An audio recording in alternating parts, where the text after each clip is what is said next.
Welcome back to You Ask, We Answer, where we take your questions off the web and off Twitter and answer them on video. I'm Dan Fromer. Today, the first question comes from Karate Kid. He or she wants to know, why should I buy an Apple tablet if I already have an iPhone and a cheap laptop? That's an excellent question. Of course, for those of you who've been living under a rock, the Apple tablet is supposedly what we've been calling a big iPod Touch that's supposed to come out sometime next year. The frank answer is you probably won't. A lot of people, most people, probably won't buy an Apple tablet.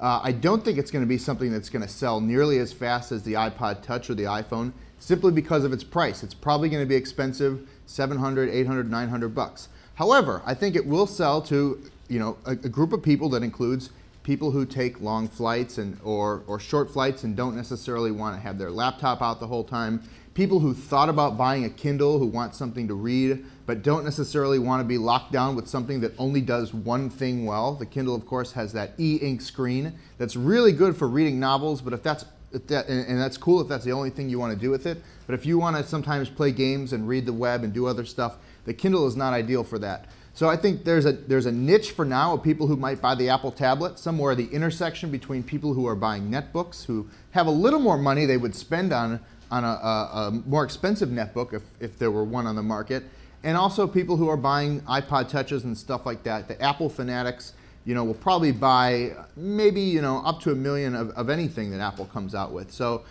even at that rate, it's not going to be a big revenue generator for Apple, especially compared to the iPhone. But I don't know if that's what they're pushing it for. I think that right now it'll probably outsell some Macs and probably will be outsold by a lot of other things Apple makes. A couple more questions about the tablet real quick. What do you think the battery life will be like, and how durable will it be? Battery life, obviously it's not going to last too long, but I think Apple's made some big advances in battery technology recently. If you look at their laptops, they're all self-contained now. They last a lot longer than they used to. I think the goal would probably be 4 to 5 hours, like a cross-country plane ride without having to charge it. How durable will it be? This is very important. You've seen a lot of pictures online of people's iPhone screens being cracked. This is a much larger screen, will probably also be glass, so they have to make sure it's durable, or they have to make sure you got a case for it or something, because that's the last thing you want, to drop it in your bag and have it shatter. Okay, next question. This comes from Alaska Miller, our own Alaska Miller. What's the most exciting startup in New York City this winter? Who has the most interesting business model? There's a lot of cool startups here right now, but I think the one that kind of answers both of those questions very well is Foursquare, which recently closed a round of funding from O'Reilly Tech Ventures and Union Square Ventures. Foursquare, if you don't know, is kind of the convergence of mobile, social networking, location-based. And basically what it does is it lets you see where your friends are, which bar they're at, where they're shopping, etc. It also lets you pop out your Foursquare app wherever you are and see what your friends like nearby, where they've been checking in lately and things like that. And that provides an interesting business model. Mobile ad networks and kind of everyone has been trying to figure out how to make location a part of the advertising equation, because it can lead to higher ad rates and better targeting and things like that. This is a company, I think, that has a good product, an interested user base, and is big in key places like New York, where location can really make a big difference. This is something that Facebook has stayed away from, and Twitter until recently has kind of stayed away from location too. So they might get some competition from those two big guys, but so far Foursquare has really good buzz and a really potentially interesting business model. The next question from Peter, aka Sling, is the domain which ends in .mobi worth buying? Are the mobile websites using it, or is it a waste of money?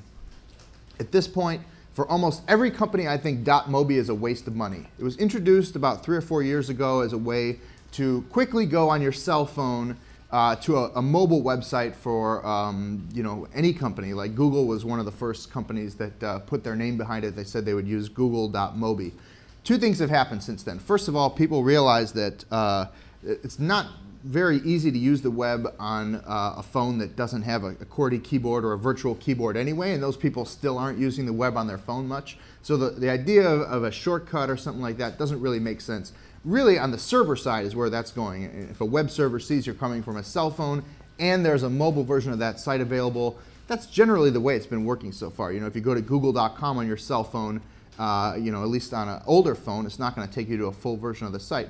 The other thing that's happened in the meantime is that phones have gotten much better browsers. If you look at the iPhone and either new stuff from Palm, the Android devices, and maybe someday the BlackBerry, the browsers on those phones are not only capable of visiting the full version of the site, but also kind of a middle version that's tailored to those devices.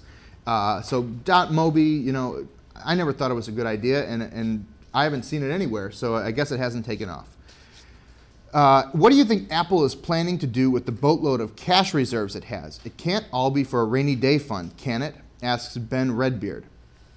Great question. It's one of the excellent unanswered questions of all time, such as how does the post office get so many rubber bands, etc. What is Apple going to do with its cash? I don't know. There may be some huge acquisition it's eyeing, something like Nintendo or something like that. That's kind of crazy. Who knows? But really, it's not hurting Apple to have all this cash. It's not like it's going to go to waste sitting there.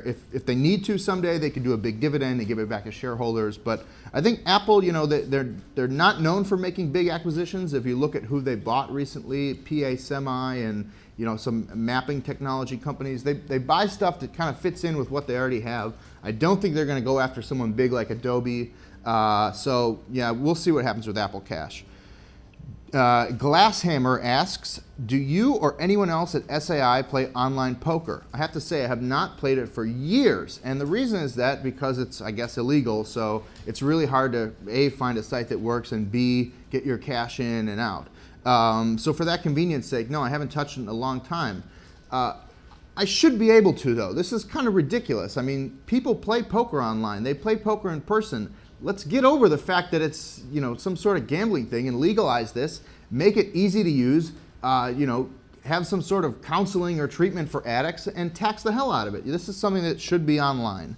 And the last question is, what's the most you've been paid to be a Belushi impersonator at parties? That I can't say, but it's more than 20 bucks. Thanks for watching You Ask, We Answer. We'll be back next week with more, and you can always add your questions to our website. Look the day before on Mondays for a way to add them.